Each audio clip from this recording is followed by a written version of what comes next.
Hello Cox's Bazar চলে আইলাম মিষ্টি পান।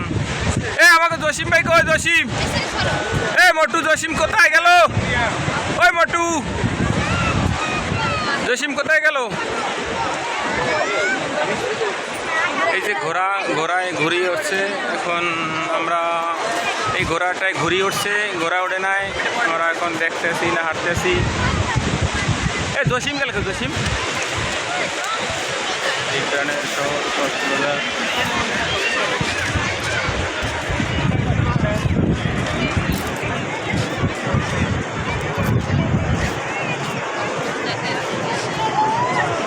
ভাই ভিডিও করে গেল গেল গেল গেল গেল গেল